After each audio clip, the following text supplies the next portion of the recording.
भाई ही बना सगे भाई का हत्यारा, जादुई सीढ़ी और बेटे का बदला। माँ, हम यहाँ क्यों रहते हैं? क्या हमारा कोई परिवार नहीं है? आज तक मैंने कभी अपने बाबा को नहीं देखा। वो कहाँ है? वो हमारे पास क्यों नहीं आते? बेटा, तुम ऐसा क्यों बोल रही हो? छोड़ो इन सब बातों को और चलो, आज मैं तुम्हें जंगल घुमा कर लाती हूँ। नहीं माँ, मुझे जानना है मेरे बाबा आखिर कहाँ है और वो हमारे पास क्यों नहीं रहते हैं, और हम इतने गरीब क्यों हैं? हमारे पास तो एक वक्त खाने के लिए खाना भी नहीं होता है, और सबको देखो उनके पास क्या कुछ नहीं है।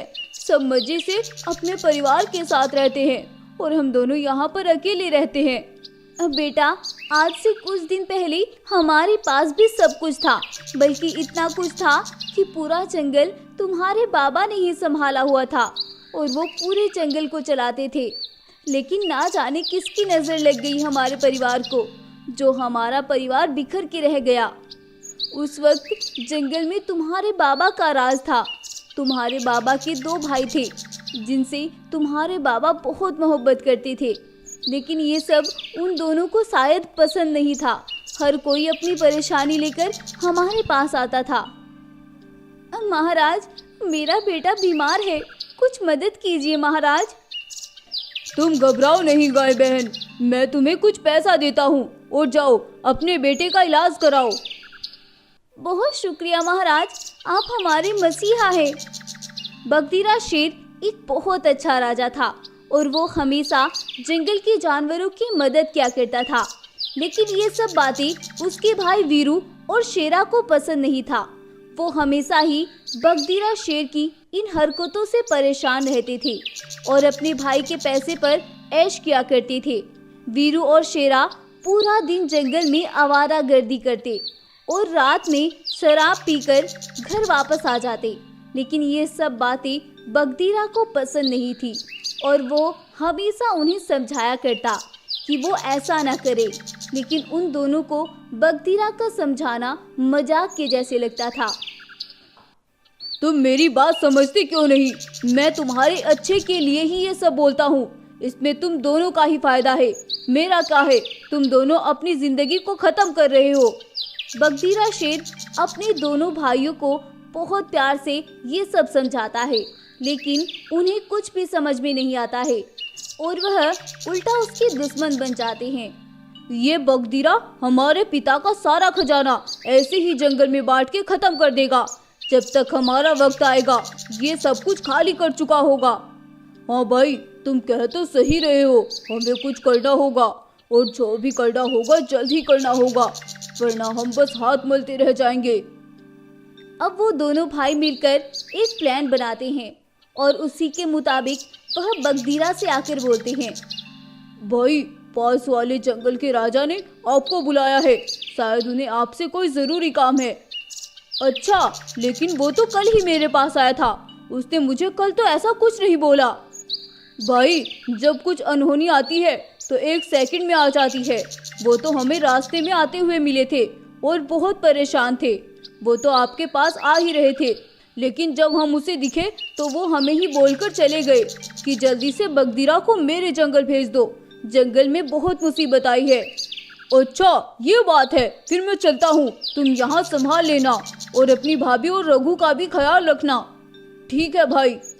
अब बगदीरा सुंदरवन जंगल की ओर निकलता है। सुंदरवन जंगल का राजा बगदीरा शेर का अच्छा मित्र था और वो दोनों हमेशा बुरे वक्त में एक दूसरे के काम आते थे। बगदीरा तेजी से दौड़ते हुए दूसरे जंगल की ओर जा रहा था, तभी पीछे से वह दोनों भाई दौड़ते हुए आते हैं और बगदीरा को धक्का मारकर नीचे खाई में गिरा देते हैं। खाई में गिरते साथ ही बगदीरा की जान चली जाती है और वह बुरी तरह से घायल होकर मर जाता है और वो दोनों भाई आगे निकल जाते हैं। हमने अपना काम कर दिया, अब हमारे बीच में कोई नहीं आएगा। वो बगदीरा ही हमें हमेशा रोकता था, ये ना करो वो ना करो, और आज हमने उसे भी निपटा दिया। अब ये जंगल हमारा हो गया। एक भालू उन दोनों की बातें सुन लेता है और वो दौड़ता हुआ शेरनी के पास पहुंचता है। रानी शेरनी, जल्दी से रघु को यहाँ से लेकर निकलो। क्या हुआ? क्या हुआ भालू भाई, तुम इतने परेशान क्यों लग रहे हो? रानी शेरनी, मैं अभी अभी वीरू और शेरा की बातें सुनकर आ रहा हूँ। उन्होंने बगदीरा महाराज को खाई में गिरा दिया है और उन्हें मार दिया।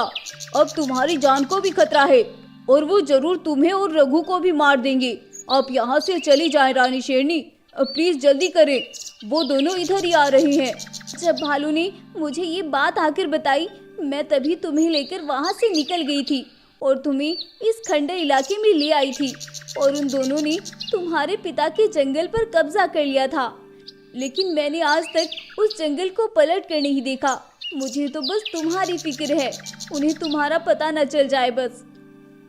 माँ, मुझे पिताजी के दोस्त सुंदरवन जंगल के राजा से मिला है, आप मुझे वहाँ लेकर चले। ठीक है बेटा, मैं तुम्हें लेकर चलती हूँ, चलो तुम मेरे साथ।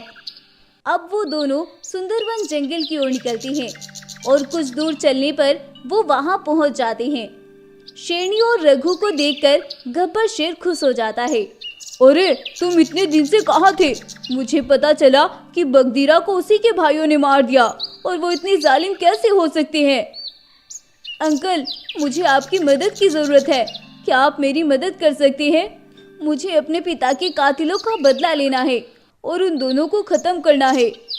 बेटा, मैं तुम्हारी वैसे तो कोई मदद नहीं कर सकता क्योंकि बूढ़ा हो गया हूँ, अब तो मुझसे ज़्यादा दूर तक चला भी नहीं जाता, लेकिन मैं तुम्हें एक ऐसा राज बता सकता हूँ जो तुम्हें इतना ताकतवर बना देगा कि तुम उन्हें ख़त्म कर सकते हो।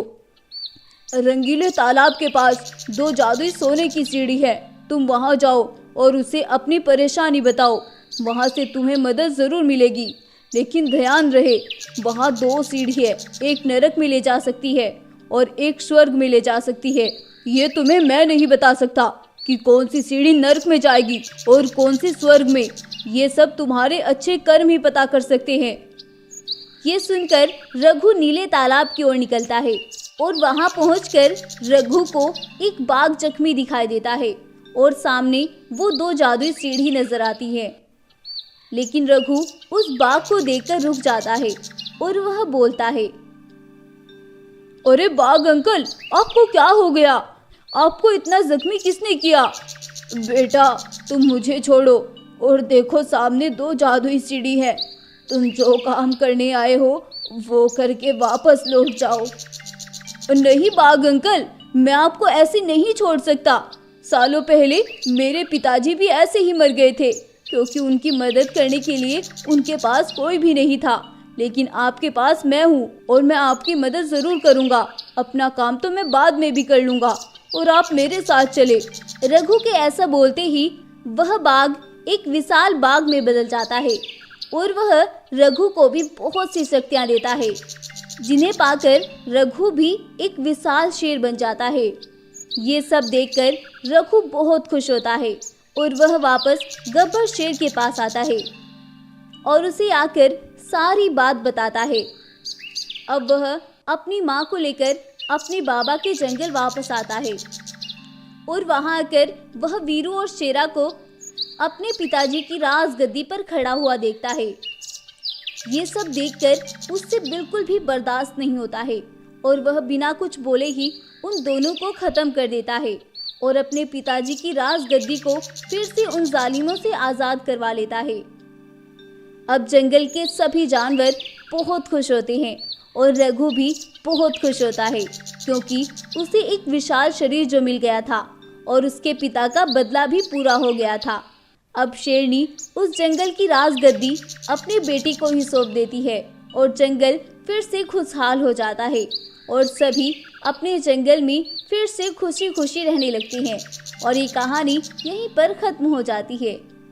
तो गाइज़, आपको ये कहानी कैसी लगी हमें कमेंट करके ज़रूर बताएं और अगर आपको ये स्टोरी पसंद आई है तो प्लीज़ इस वीडियो को लाइक करें, शेयर करें और हमारे चैनल को सब्सक्राइब भी ज़रूर कर लें। Thank you. अरे काशी बेटा, आते हुए जरा अपनी बहन को भी देखते आना, सुबह से निकली हुई है, अभी तक नहीं लौटी। उसे तो यही काम है, पूरा दिन जंगल में घूमना। ये कब तक उसे यूं जंगल में ढूंढता फिरेगा?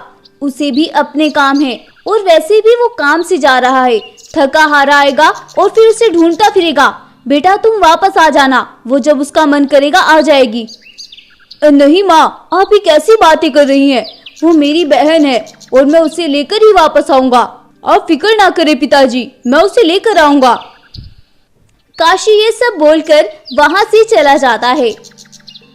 इसी बीच जंगल में भयानक तूफान आ जाता है और सब तहस नहस होकर रह जाता है। सभी जानवर अपनी जान बचाने के लिए भागते हैं और काशी की बहन रेखा भी अपनी जान बचाने के लिए अपनी गुफा की ओर दौड़ती है।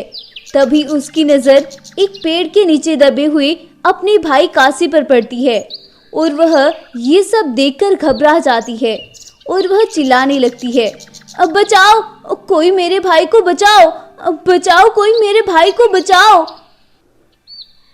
रेखा चिल्लाती रहती है लेकिन उसकी मदद करने के लिए कोई भी वहां नहीं पहुंचता है और वह जैसे तैसे करके अपने भाई को वहां से निकालती है और उसे लेकर अपनी गुफा पर आती है। पिताजी जल्दी से भाई को बचाओ, देखिए ना इसे क्या हो गया। हाय, ये क्या कर दिया तूने? कमबख्त मारी, मैंने पहले ही मना किया था कि उसके पास इसे ना भेजो, लेकिन कोई मेरी बात नहीं मानता है। चली जाओ यहाँ से, मैं तुम्हारी शक्ल भी नहीं देखना चाहती। तुमने मेरे बेटे को मार दिया, चली जाओ यहाँ से। माँ, मैंने तो, मुझे कुछ नहीं सुनना, तुम यहाँ से चली जाओ बस। बाबा आप ही समझाए ना माँ को, मैंने कुछ भी नहीं किया। बेटा तुम अभी यहाँ से चली जाओ, अभी तुम्हारी माँ को बहुत गुस्सा है, जाओ बेटा। रेखा शेरनी अपने बाबा से ये सब सुनकर वहां से चली जाती है, लेकिन वो थी बहुत परेशान। अगर आज मेरी माँ जिंदा होती तो वो कभी मुझे इस तूफान में ऐसे ना निकालती। अपनी माँ तो माँ ही होती है, माँ जैसा कोई नहीं हो सकता। अब मैं कहाँ जाऊँ, क्या करूँ मैं? इधर रेखा शेरनी अपने लिए परेशान थी और उधर शेर और शेरनी अपने बेटे के लिए परेशान थे, क्योंकि काशी बहुत जख्मी हो चुका था।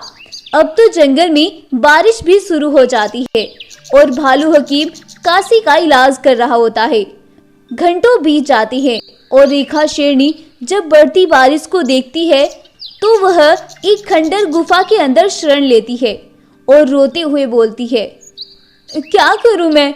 मेरी माँ ही सौतेली थी, लेकिन मेरी बाबा वो तो सगे थे, उन्होंने भी मुझे जाने का बोल दिया। वो तो मुझे रोक सकते थे ना, क्या करूं? वो ऐसे ही रोते हुए सो जाती है। बारिश रुक जाती है, जंगल में जानवर बाहर आने लगते हैं। कुछ देर बाद शेरनी भी जागती है। रेखा शेरनी जब जागती है तो वह अपनी गुफा के अंदर बहुत सारा खजाना देखती है। इतना ज़्यादा खजाना देखकर रेखा शेरनी कुछ समझ नहीं पाती है और बोलती है, ये सब क्या है? इतना खजाना? जब मैं गुफा में आई थी तब तो यहाँ कुछ भी नहीं था, फिर अब ऐसा क्या हो गया? कहीं इस गुफा के अंदर कोई भूत तो नहीं? जल्दी से यहाँ से निकल जाती हूँ, कहीं मैं यही ना रह जाऊं। रेखा शेरनी वहां से जाने लगती है। तभी उस गुफा से आवाज आती है, रुक जाओ, ये सब तुम्हारे लिए है। इस गुफा को एक वरदान मिला हुआ है, जो कोई भी परेशानी में यहाँ आता है, ये गुफा हमेशा उन सबकी मदद करती है। जब भी तुम्हें किसी भी चीज की जरूरत हो तो तुम यहाँ से लेकर जा सकती हो। रेखा शेरनी ये सब पाकर बहुत खुश होती है और सुबह होने तक रेखा शेरनी के खजाने की खबर पूरे जंगल में फैल जाती है और उधर काशी भी ठीक हो जाता है। माँ, ये मैं क्या सुन रहा हूँ? रेखा को खंडर गुफा से खजाना मिला है। हाँ, सुना तो मैंने भी है, लेकिन क्या ये सच है? हाँ माँ, पूरा जंगल बातें कर रहा है, कुछ तो सच होगा। अगर ऐसा है तो कुछ तो करना पड़ेगा, उसे अब वापस लाना होगा। माँ, इतनी मुश्किल से तो उसे मैंने यहाँ से निकाला था, अब फिर तुम उसे लाने की बात कर रहे हो? तुम्हारा दिमाग तो ठीक है। माँ, अगर उसका खजाना पाना है तो उसे वापस लाना होगा। ऐसा बोलकर काशी जंगल में जाता है और रेखा शेरनी के पास जाकर उसे घर चलने के लिए बोलता है, लेकिन रेखा शेरनी उसे घर लौटने से इनकार कर देती है। अब काशी गुस्से में घर वापस आता है। माँ, उसने आने से इनकार कर दिया। मैं उसे जिंदा नहीं छोड़ूंगा। वो मुझे मना करेगी। उसे जिंदा नहीं छोड़ूंगा।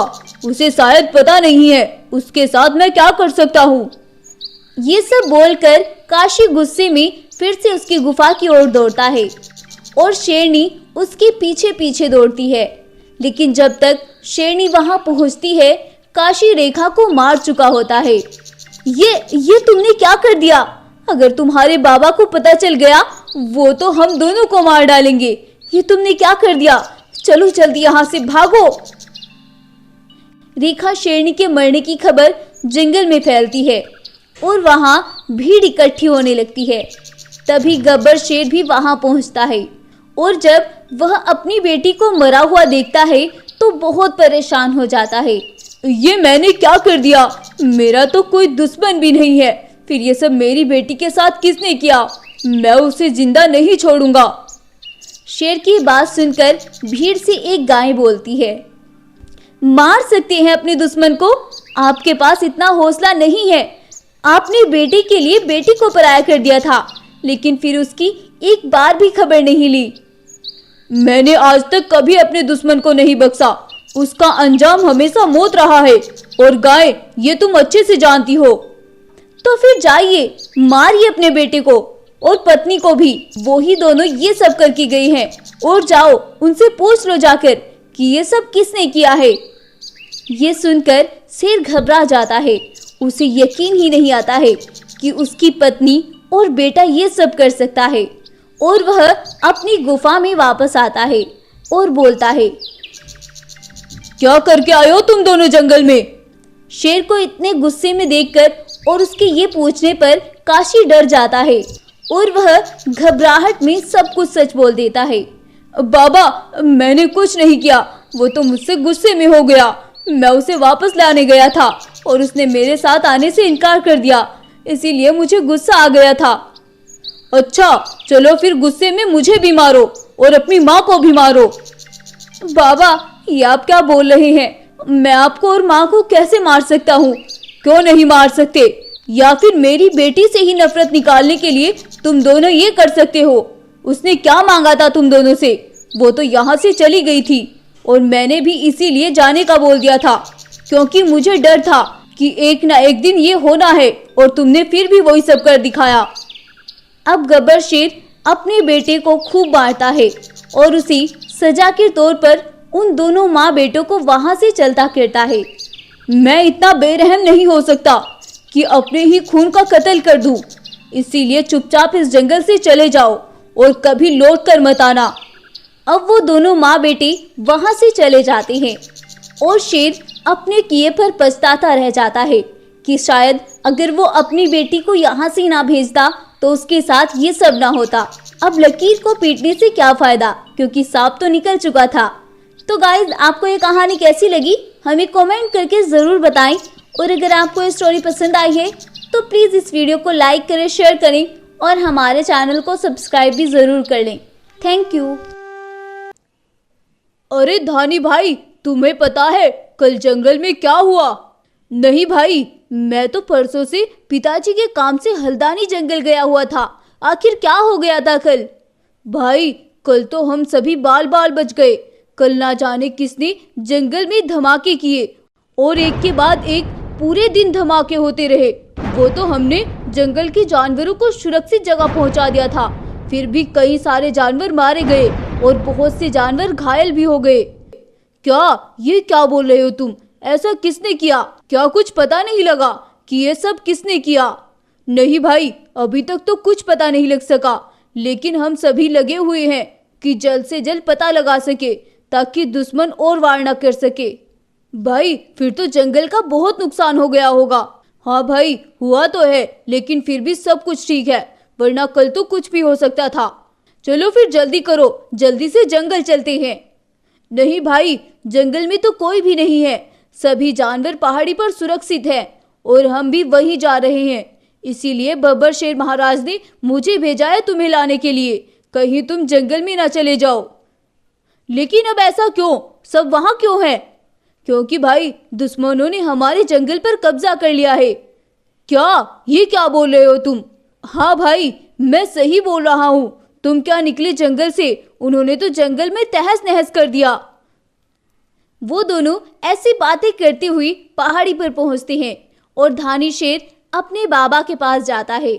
बाबा, ये सब क्या हो गया? मेरे एक दिन जाने के बाद सब कुछ तहस नहस हो गया। बेटा, यहाँ भी हर वक्त खतरा मंडरा रहा है, कभी भी कुछ भी हो सकता है। तुम्हें जिस काम के लिए भेजा था वो काम हो गया? नहीं बाबा, कुछ भी नहीं हो पाया। सुंदरवन के राजा ने हमें सिपाही देने से इनकार कर दिया। वो बोल रहा था कि वो अपने सिपाहियों की जान खतरे में नहीं डालना चाहता।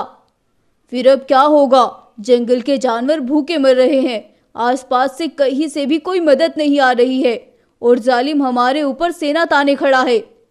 आप घबराए नहीं बाबा, हम कुछ करते हैं। चलो शिकारा, कुछ हल ढूंढते हैं। धानी और शिकारा दोनों बहुत अच्छे दोस्त थे और ताकतवर भी। धानी एक बहुत समझदार शेर था, इसीलिए दुश्मन बस उसके जाने का इंतजार कर रहे थे। और जिस दिन धानी जंगल से निकला, उन्होंने तभी जंगल पर हमला कर दिया। धानी और शिकारा दुश्मन के खतरे से अनजान रात में खड़े हुए सोच रहे थे और आपस में बातें कर रहे थे। तभी दुश्मन जंगल पर हमला करने के लिए आ जाते हैं।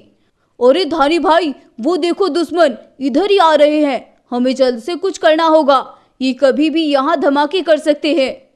धानी इतना तक कुछ सोचता, दुश्मन वहां हमला कर देते हैं और कई सारे हमले एक साथ करते हैं। भागो शिकारा, यहाँ से जल्दी करो, भागो यहाँ से। धानी और शिकारा मुश्किल से अपनी जान बचाकर वहां से निकलते हैं। उन दुश्मनों के जाने के बाद धानी अकेला नदी के पास वापस आता है और अपने जंगल के बारे में सोचने लगता है। तभी उस नदी से एक रोशनी आनी शुरू होती है जो कि धानी को बहुत से रूप देती है। धानी शेर ये सब देखकर बहुत खुश होता है और वह उस रोशनी का शुक्रिया करता है। तुम घबराना नहीं, बस दुश्मन का डटकर सामना करना है।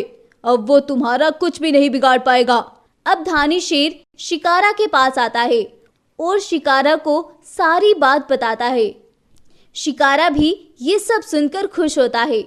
अगली सुबह होती है और शिकारा और धानी दोनों अपने जंगल पहुंचते हैं और रास्ते में उन्हें जो कोई भी मिलता है वो उसे ही कुचलते जा रहे थे।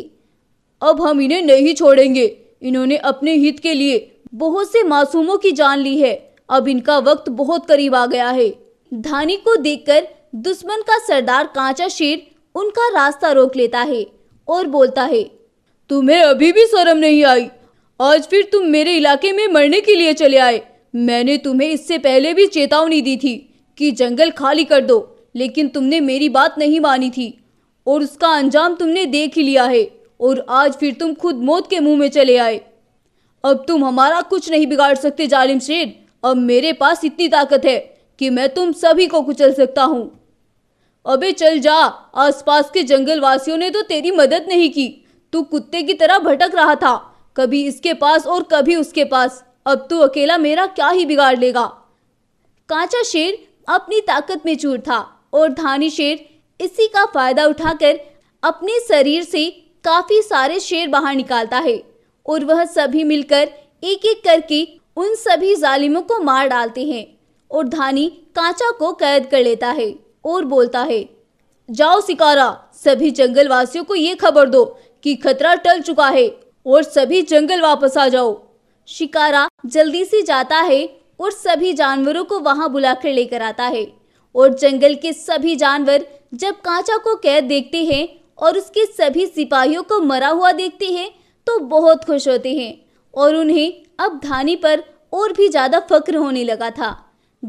बब्बर शेर अपने बेटे का ये सब साहस देखकर बहुत खुश होता है और अब बब्बर शेर अपने बेटे को ही जंगल की राजगद्दी सौंप देता है और अब जंगल फिर से खुशहाल हो जाता है और धानी शेर हमेशा के लिए एक शक्तिशाली शेर बन जाता है। तो गाइज, आपको ये स्टोरी कैसी लगी हमें कमेंट करके ज़रूर बताएं और अगर आपको ये कहानी पसंद आई है तो प्लीज़ इस वीडियो को लाइक करें, शेयर करें और हमारे चैनल को सब्सक्राइब भी ज़रूर कर लें। Thank you.